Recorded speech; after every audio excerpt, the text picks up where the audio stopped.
But yeah, I'll shout out my nonprofit. I work for a nonprofit called Free the Work. We advocate for underrepresented creators behind the camera. It was started by director Alma Harrell. At the time, she actually started it in 2016, believe it or not, right before all the Me Too stuff happening. Yeah. And it was her kind of coming through a lived experience because she came from working in like music video, doc, short film world and breaking out into advertising. Well, she did like most people do. She got a rep, landed on a roster and thought like, oh, I've made it. I'm going to get some gigs. Literally not getting any gigs and noticing all of her male counterparts on that roster were booking jobs left and right. And her looking and being like, what's the deal? Well, finally, she had a success story and booked a job. Someone took a chance on her. But I think she just realized like in that process, like there's a lot of, injustices in this. The process is it's faulted, like how do we fix this? So she came up with a pledge. It was like a simple pledge of during the triple bid process, include at least one female director. Mm-hmm. Don't give them the job. Just include them in that bidding process. Give them a chance. Just give them a chance. So that was the basis of how it started in 2016. And then the second part of that was, all right, well, Catherine Bigelow, she's probably booked on another job and she's probably the one director you knew how to call. So how do we get more people behind this? So she started a database too. So it's like a database full of thousands of female directors. And that's really, you have to basically, when you're in this process, what I've learned is you're going to hit roadblocks every step of the way because people, number one, I realized as a producer, you're hitting deadlines. You're used to the way things were. You don't want to change the system. Even though when you're on set, I'm pretty sure everybody's just complaining about their jobs the whole time. That's where rap drinks started. Yeah, exactly. Yeah. So it's you're complaining in a vacuum. Yeah. Why not take that complaints and turn it into actual change? And that's part of what we do. So we basically, work with the brands, agencies, production companies to implement, simple, actionable changes. So that's really evolved since 2016. So, we're now in 2023. We have really evolved from, just female identifying talent to all underrepresented creators. So that's everybody from the queer community to people with disabilities, anybody that identifies as a female, people of color, literally everybody. Yeah. And are you reaching out to brands? How is that connection happening for them? Obviously after, the George Floyd uprising, there was a big push in DE&I and people wanting to employees were literally demanding it. When you demand something, the culture changes faster than policy. The culture was demanding a change. So the brands, when somebody like Coca-Cola makes a commercial, they're not upset with the advertising agency or the production company. They're going back to the brands. So all of these brands have to, not that it's performative, but they do need to make a change in their culture because they also have in-house employees, they have production employees, they hire other vendors. So there already is a lot of that stuff that's sort of built in. Yeah. And what I've learned, and I also already knew this kind of process of what it went through, procurement and people overseeing bids. And there's a lot of systematic stuff that's involved in this process. But there's also little things that I didn't really understand at that point too. So there's a lot of spending that's involved from the brand perspective. So they'll have what we refer to as tier 1 and tier 2 spending. So tier 1 is often, I might mix up the different tiers, but tier 1 for my remember is usually associated with a minority owned business. And then tier 2 would be on a creator level. Well, mind you, minority-owned business, there's so many different layers to that process of actually obtaining a minority-owned business certification. Right. And specifically in production, it's even more, so in order to obtain a minority-owned federal certification, say if you're gay, you have to actually have people vouch for you that that's how you identify. You have to either be married. Well, a lot of people don't want to be married. Right. That's on them. Or if they're from certain countries that have conflict. So a lot of North African, Middle Eastern countries, they can't even obtain a federal certification because they're basically blacklisted. So what we did is we actually created a badging system for that program so they might not be federally recognized, but at least it's a stepping stone so we can say, hey, brands, production companies, here's a bunch of vendors that are specifically geared towards production. That's what I was going to ask hiring. Is if are these brands coming to you and basically earning a stamp that says they're on our site and they can say, hey, we support Free the Work because we are actually implementing change. Because I think they come to us or we go to them. We've been around and since we've been around since 2016, and so much has evolved and changed during that time, and we actually meet the needs of the community. And I think that's really important too, because a lot of times brands don't know what to do. Who is the one that's coming? Is it the brand or is it the agency, or it totally depends on the project? They're coming to, it's not just one project. Yeah. It should never just be one project. It shouldn't just be a hot topic project either. Right. It's and I think that's what we're coming to the table with, is like, you can't just be willy-nilly picking whatever sort of hot topic comes for your community. You have to be aware all the time and include everybody, because it's like, right. I think that's where the DE&I stuff, people are kind of burnt out by it because they just look at it as like a black and white issue or that kind of thing. Yeah. And it's everybody. It's intersectional. It involves everybody. We all have different ways that we're connecting and communicating with each other, and the stories need to be diverse and from a perspective that, like we were saying earlier, like, I want to go to set and I want to see the community, it to look like the community around me. Yeah. I want it to be as diverse as possible, because that's how I am when I walk outside my door. That's how I want that to be the same feeling when I go on set. Right. I want to feel comfortable. People should feel comfortable to be who they are. I've actually gotten to go on set and have conversations with crew members from a very different perspective and ask them how they feel. How do they feel on set? And they're literally like, PAs are dealing with the same shit I dealt with 15 years ago, 20 years ago. It's really fucking sad. The pay isn't that different either. Sorry, guys. But also I'm seeing, we see people of diverse communities being put in the same roles all the time. We're only seeing certain diverse roles in places like wardrobe and makeup, and not seeing it the same way in, behind the camera in a lot of cases. We see it in different ways. And I think a lot of it is people don't know those jobs exist. There's no pathways. Mm-hmm. People really only know about maybe director roles or key roles, and not knowing all of the other opportunities that exist beyond. Right. But I also, I think in 2016, what was it, like 6% of commercials were directed by women? I don't think that needle's really changed all that much.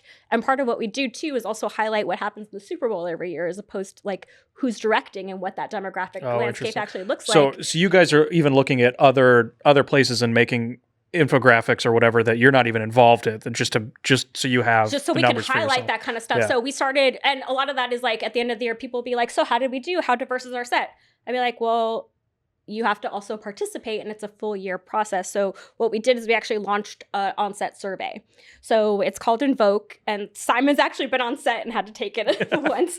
But it's more than a diversity survey because, well, number one, your self-identification belongs to you. I might have had to do that for AMC. Possibly. But yeah. Possibly. It's, so first of all, there's a lot of surveys out there. I will just say a lot of them kind of suck. Some of them are put out by payroll companies or the brands themselves. And to be honest, that feels really sus because you're giving your information back to a company, but what are they doing with that? And what's the action attached to it? So number one, all of our surveys are 100% anonymized. Your identification and your shoot and your role, none of that will ever get tied back to you. So it gives you the opportunity to really give a voice, which I think is like 100% so important because we're talking about everybody like being pissy on set and complaining. You're speaking into a vacuum. Yeah. Nothing's coming back to you to make that kind of change. So the kind of questions we ask are things about demographics, which are 100% so important. And it's also up to you how you want to identify, and up to you if you want to change that information, because there's a lot of stuff that's fluid.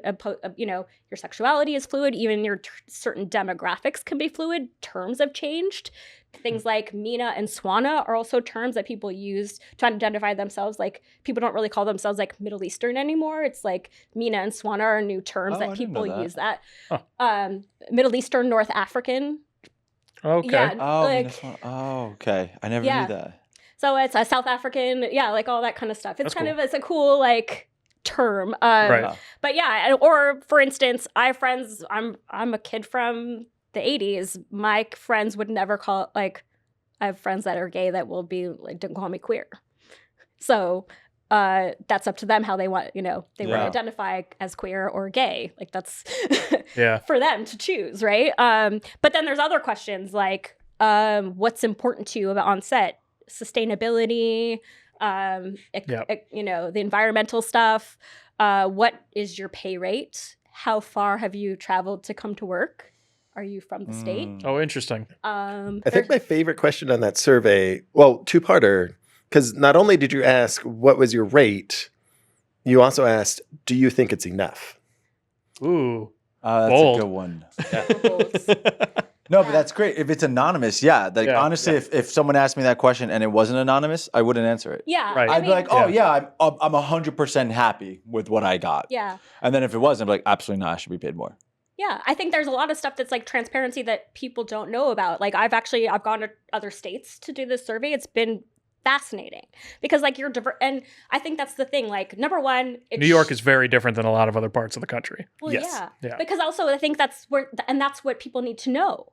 Because nobody should be wagging a finger at anybody about how diverse their set is or not, because it's also dependent on where you are. If you're There shooting might just not be. Yeah, if you're shooting in Austin versus New York, you're going to have a really different landscape of your crew versus when you're shooting in LA or Canada. Mm-hmm. So I think that's also important to know. And also, to me, it shouldn't be production's responsibility to track diversity.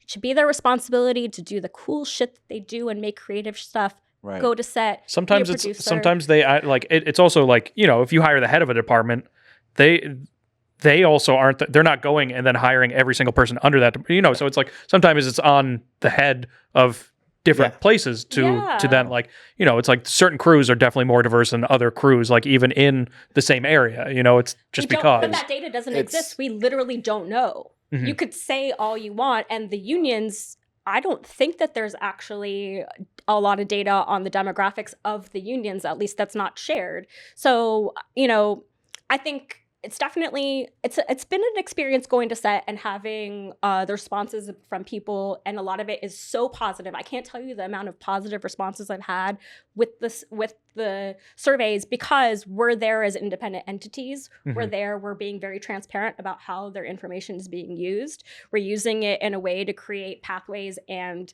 create solutions for production. So I will say, one of the brands bought in on I think we were there I wasn't on the shoot, but it was something like a 2-week span, and they shot something like it was a different shoot each day. They were doing a lot of print and media. And coming out of that big selection of shoots that they had done, they saw that the pay terms were really high. I want to say it was over net 90, which is kind of crazy.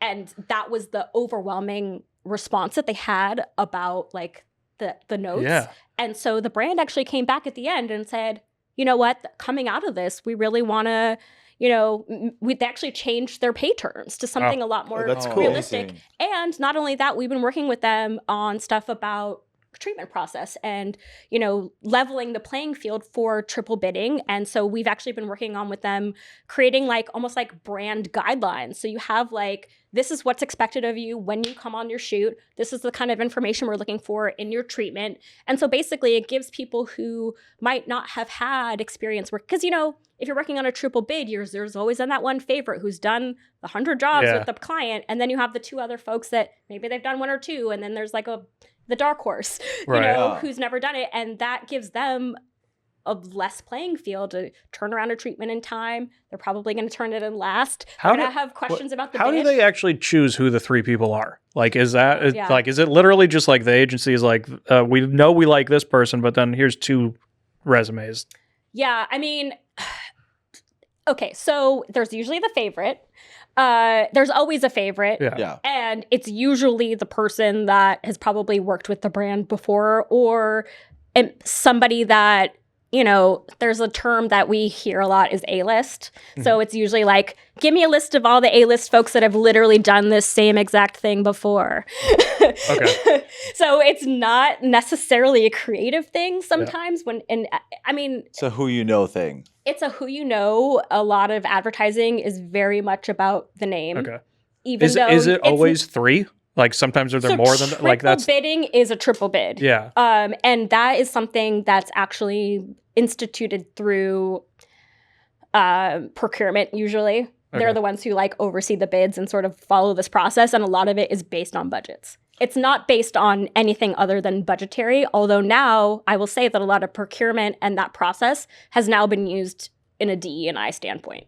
So it's usually a way to include other Wait, folks. I'm sorry, what's a DEI? DE&I, it's diversity and inclusion. Yeah. Yes.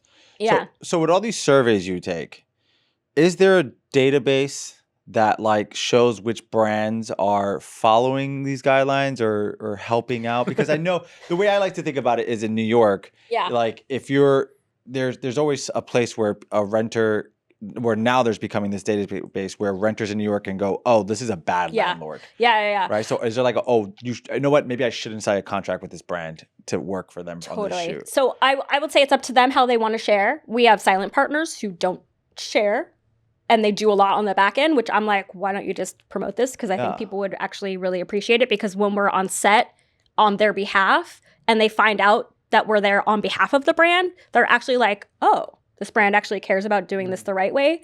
And you actually see that sort of light bulb like, oh, that's actually not so bad. Versus, the other way that they could be doing this, where they don't care, number one, or if they have the other surveys and they're just literally just trying to check boxes, which is the wrong way to go about it. Are you seeing a difference of participants, like when the brand says we're doing this versus you're just coming in and like talking about it?